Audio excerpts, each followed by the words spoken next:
Hello and welcome to the Angry Microwave. I'm Brad and with me as always is Callum. Callum, how you doing? We've survived part pandemic so far. Don't jinx it. There's literally been a full pandemic, well, half of a full pandemic. Yes. But let's not talk about that. No, as you can tell, we're in the middle of setting up the new, setup for the Angry Microwave videos. Let's call it studio. Studio space, there you go. We're in the middle of setting up the studio space. We weren't going to do a video just yet. We're going to do a big, we're back and stuff like that. The reason we're doing a video today is because we have just found out, the world has just found out, that the next Bond movie, No Time to Die, has been delayed again. Callum's got all the facts, so what's going on?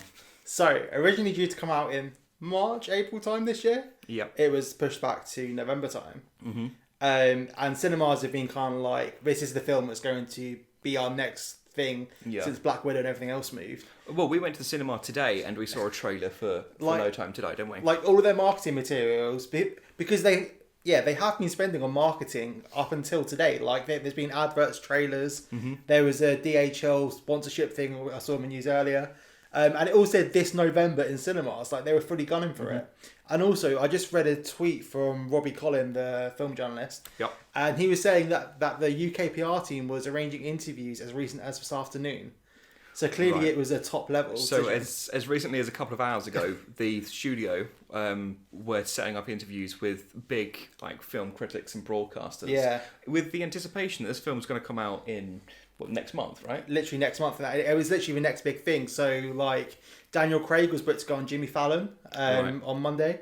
SNL, I think, is coming back this weekend with a James Bond focus. And like you said, they were really pushing this film. They would have spent so much money on marketing this film because they have done through the whole pandemic. And let's not forget how much money they would have spent marketing this before pandemic as well. I mean, the biggest thing, so just to cut to the chase, it's being delayed to next April. Mm-hmm. So the biggest thing about this for me, and which is why I personally didn't think it was going to be delayed, is all the brand sponsorships which have started kicking up again. So you got your Rolex watches, you got your car, you got your alcohol kind of tie-ins. And let's not forget the product placement is where the Bond movies get most of their money from. Really. So that's been delayed now. So they've basically I think it's probably be about 100 mil for each marketing push. So the thing is, we were saying earlier in the cinema, Bond is $1 billion franchise. Yeah. And realistically, looking at Tenet's number, even if it did it slightly better, you're looking at 300 mil. It's not going to do 5 times the amount of what Tenet's done at the cinema, is it? It's not going to. You're literally throwing away 700 mil just for the sake of possibly a few months, maybe a year. We don't know whenever it's going to be done. All the while presidents are getting COVID, cinemas aren't going to open up. Cinemas just aren't. You're not going to get a wide distribution. You're not going to get a worldwide. Well, they are open. It's just people aren't willing to go. Tenet was that make or break film, and it just kind of whimpered out. Yeah. So you don't know this, but as we were about to start recording, somebody tweeted. Okay. He was saying MGM is rumored to be acquired by Apple in the very immediate future. Oh shit! So potentially, okay. No Time to Die could go onto Apple TV Plus, and that could you imagine if they brought it. Yeah. And they just put $1 billion film on their streaming service. That would be, I don't know if it'd be checkmate, but that would be kind of laying down the law. The thing is, I know some people would, that's ridiculous. I'm glad you saved that for the video. The thing is, right, my first impression of that is if No Time to Die becomes an Apple Plus exclusive, right? I know some people will say, well, there's no way they're going to make their money back, or it's not going to send up a massive boost in figures, stuff like that. Look at the numbers. The Disney Plus, the subscriber count, that went up something ridiculous. With Hamilton, and that was something that people, that got pushed, didn't it? The release on Disney Plus got pushed, and that did ridiculous subscriber numbers for Disney Plus. Yeah, the opposite happened to that. So I think that was due to come next year, and the next year, and then they brought it forward, and that boosted it. More than Mulan's numbers, it boosted the service. Obviously, Mulan's, you're paying for it rather than kind of included. Yeah. But that just kind of shows the impact it would have. Could you imagine you signed up? I think $4.99 a month is what Apple TV is. It's the cheapest one. Yeah. And could you imagine if you signed up for 1 month, can you imagine signing up $4.99 to watch the new James Bond film? I know, that's crazy. And when you think of the competition, which is Disney Plus, I do think that's more of the probably the sub count competition because Netflix is still so far above and beyond. But when you look at the competition being something like Disney Plus, like that would just make the streaming wars even more fascinating. And I think, like you said, because they're the cheapest one, and Disney Plus is nothing anyway. It's $5.99 a month. Well, the thing is as well, like Apple has enough cash in the bank to buy Disney. Yeah. So they literally have the money to spend $1 billion investment in their streaming service. Like obviously it'd be way more than $1 billion if they're buying MGM overall. Yeah. But for them losing $1 billion is affordable. Unlike it's not for Disney. Bear in mind their parks and resorts are costing them like 10 mil a week or a day at the moment, some crazy money like that. Apple doesn't have that kind of like loss at the moment. No, and they're one of the few companies that don't have that loss. No. But like, and the thing is, their streaming library is really starting to build. Like they've got Greyhound, which is Tom Hanks' film that just came out. But nobody's talking about it because nobody has Apple TV. This is the problem. The content's there. They need people through the door. One thing I'll say about Apple Plus, I don't know if you watch Apple Plus. So there are 3 shows that I watch, and I was thinking of maybe cancelling my Apple Plus subscription because I got it free with my iPhone 11 Pro. Didn't need to add that, but I got it free. Hashtag spawn. Yeah. I've watched 3 shows. I've watched I can't remember what it's called now. The Jennifer Aniston one. Oh, the morning show. The morning show. That's one I've The watched. Mythic Quest and Ted Lasso. Right? Oh, I've heard so many good things about Ted Lasso. Ted Lasso is one of the standouts of the year, like positive standouts of the year. In a world where you kind of need something just like heartfelt, it's so well written, it's so well performed.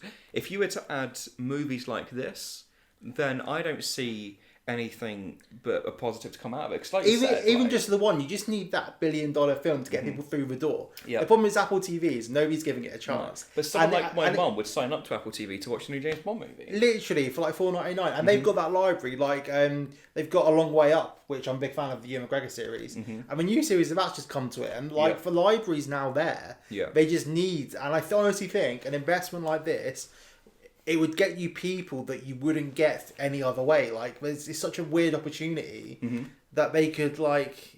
Mate, I didn't even think about it. It's like this wasn't meant to be the video, but like now all ties for like No Time to Die coming to Apple TV. So we'll quickly like address something which we were going to address when we found out this news. What does this mean for cinemas? Because this was going to be their big like November release, but also probably their big Christmas release as well. Yeah. What's going to happen to cinemas? The thing is, like, so we're based in the UK. So Cineworld had a big push yesterday where they've cut all their prices down to £4. And they're showing re-releases. But the thing is, in terms of re-releases, I mean, I think we'll probably delve into a video speaking about this in a bit more detail once our space is set up. But they kind of blown their load at the beginning by showing all that. But the thing is, like they showed their Harry Potters, they showed their like Lord of the Rings series. Yeah. And they just went, here's everything in the first month. And now they've kind of like shot themselves in the foot because the thing is, which I think is the worst thing about this whole situation, is Disney, MGM, Universal, or Warner Brothers, all these like massive companies promising dates and not delivering. Yeah. That's the worst thing. Like people made plans around Tenet releasing in July, and they opened up like before they announced the delay further into September. And that's really hurt them, I think, because like, how do you get people through the door? I mean, the only good thing about this in the UK is that a lot of the cinema chains have monthly subscriptions. Yeah. So as long as they're keeping like that base happy, which I feel like they kind of are, like offering like a lot of treats and stuff like free snacks and free bring a friends kind of promotions. Did tell me about that. Thanks, Cineworld. Like they're in a much better position, but the worrying thing is like kind of like your Curzons and your more kind of independent, kind of like the light kind of cinemas. Yeah. But how do they exist and how will they survive? Like, I think when I look at things like View, they offer more than just the cinematic experience. So they're almost becoming events now, like in terms of like sporting events, musical events. That's where you're seeing cinemas like that stand out. Films that are still reliant. And we were talking earlier when we were watching a film which we'll review shortly. Which was a Netflix film, but it was released in cinemas for an early release. Some cinemas are refusing to show Netflix films or streamer films just because they're streamers, they see them as competition, but you have to work together. So something like a Bond, like if it's suddenly owned by Apple, having a 2 week of a month or so cinema release, then going to Apple Plus, I think that's a great idea. I think the other issue around this is we're going to have like 18 months of this Bond marketing now. Yeah. And eventually... It's almost oversaturation, isn't it? Like what trailers are going to come out next March before the release in April? Mm-hmm. Like, I feel like they've already given more than what they wanted to in this last trailer phase. Yeah. And they can't release the same trailers. Like, and also like the hype, like Tenet didn't really suffer from that much. But the hype of waiting like 18 months when you've had full marketing for that long... I don't know how it's going to live up to expectations and not show everything about the film. Well, when I spoke to my mum about Bond being delayed again, and she's more of a casual cinema goer, when I said Bond's been delayed, her response was, "Oh, really?" As if to say, like, I'm getting tired of. Yeah, my dad was the same as well. He was just like, okay, like it's kind of like don't care now, the magic's kind of lost now. And the thing is, as cinema goers, I feel like we've now come to expect these films to be delayed. Yeah. So, like, who knows if Wonder Woman's going to come out in December now. Mm-hmm. Like, everything just keeps pushing back. And the only films to come through was Tenet and Mulan. Yeah. And both of those performed, like, not well enough. And what's fascinating is that Mulan was... You had to pay 30 quid to watch Mulan on Disney+. It wasn't just straight to Disney+. You had to pay, like, a premium for it. But that performed at roughly the same levels as what Tenet did. And Tenet is obviously only a cinema release. So I think it's fascinating. But when you look at things like, just going back to the streamer thing just for a second, when you look at like what Disney Plus have got coming up, they've got The Mandalorian, they've got the WandaVision, they've got these things coming to Disney Plus now. And I feel like these things are going to actually benefit from not having any cinema competition. Like, where people would go out for their entertainment, this is only fast-tracking the streaming wars. Well, yeah, like, the thing I've always wanted, and for a very long time, is to be able to watch things like Stranger Things and all these big-budget, like Netflix and Amazon series, like The Boys. Like I saw a trailer for The Boys in the IMAX for Tenet. Yeah. I would love to see those on a weekly basis. And Cineworld and Disney do have that relationship. Right. They hosted an unlimited screening of The Mandalorian back on the week of lockdown. I didn't go because I didn't want to die.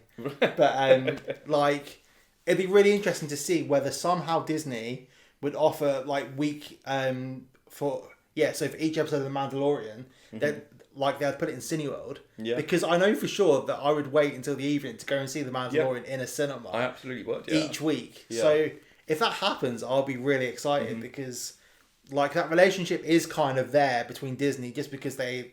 Like the cinemas can't really be as arsey. Like they can't afford to lose out on any more business, so they have to change, don't they? Can you imagine a Mandalorian episode a week in, or like what other series are coming out this year? I can't really think of that. WandaVision. WandaVision, like having an episode of that a week, like. Or like you said, a Stranger Things would be. Or even show the full Mandalorian of the first series as like. Yeah, like a compendium, all put together, and then show that in cinemas. Like, I feel like we need to be more innovative. Yeah, 100%. And in a digital era, there's no way that there's hardly any risk. Like when with like, especially for film, if a TV series a year later is being broadcast in cinemas, like a back-to-back 10 episodes. Was it 10 episodes for The Mandalorian? Probably. Yeah. Like in the cinema, which would equate to how long were the episodes? 20, 30 minutes. So that's only what 3.5 hours, 4 hours. Yes, when stick that into like sagas. Yeah, and you're sorted. Like I just really hope these cinemas kind of like evolve.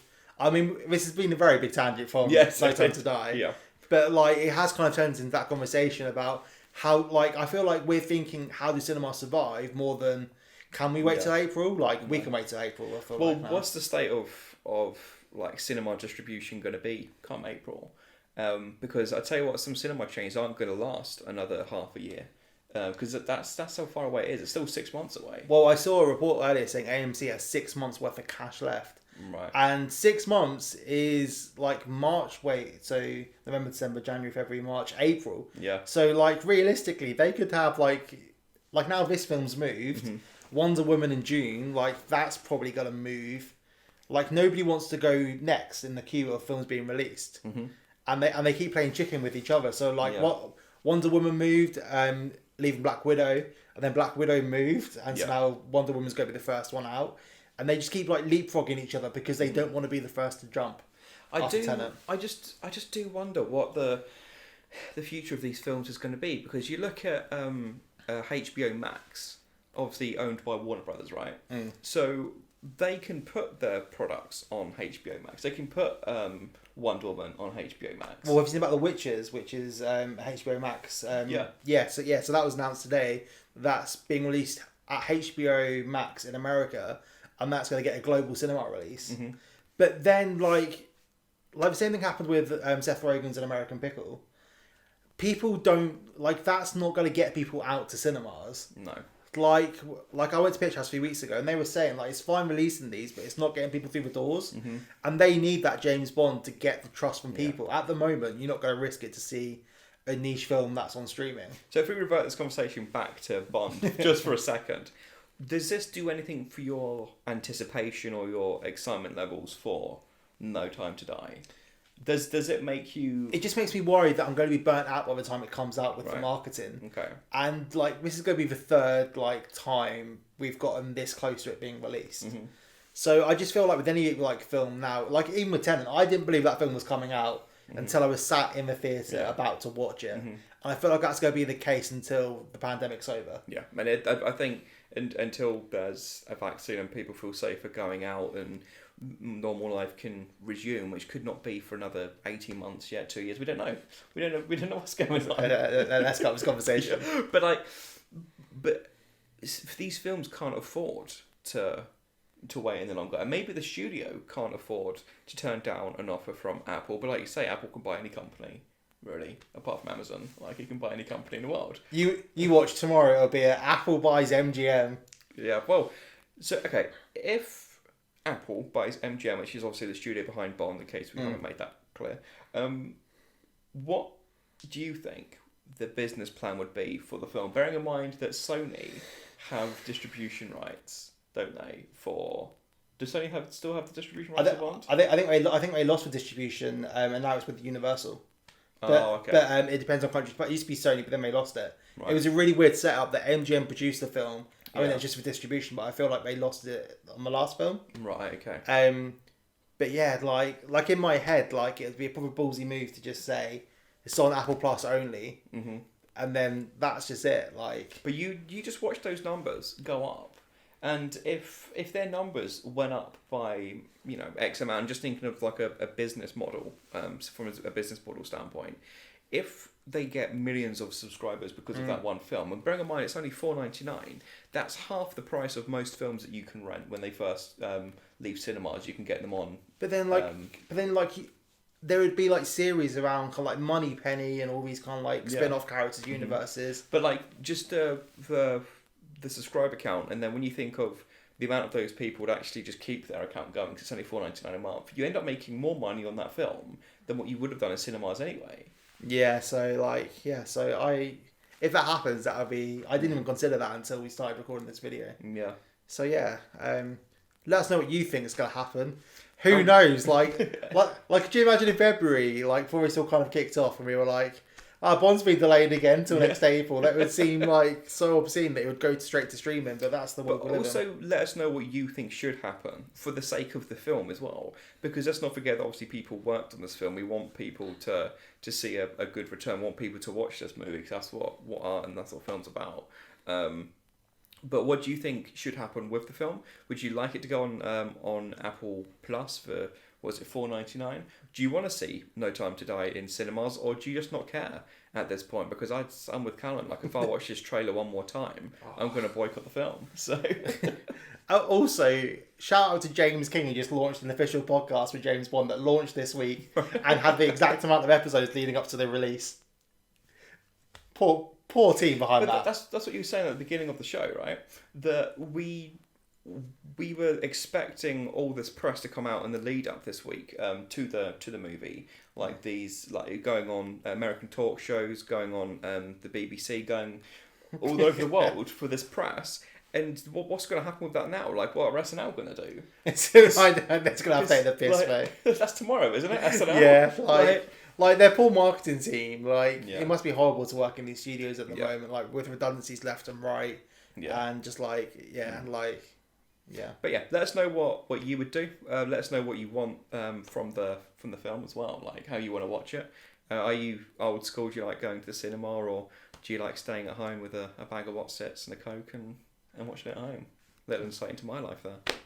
Anyway, as we're saying, we're going to be setting up this new studio space, so we'll be getting a lot more content out. Let us know what kind of videos you want to watch. And don't forget to subscribe and like, because... But I think we're nearly at 100. I think we're at 99. So if it goes down... yeah, if it goes down... Let me know it's you. But we can see it's you, because we can see where you're from, so don't be that guy. But anyway, I've been Brad. That's been Callum. Goodbye. Da-da-dum.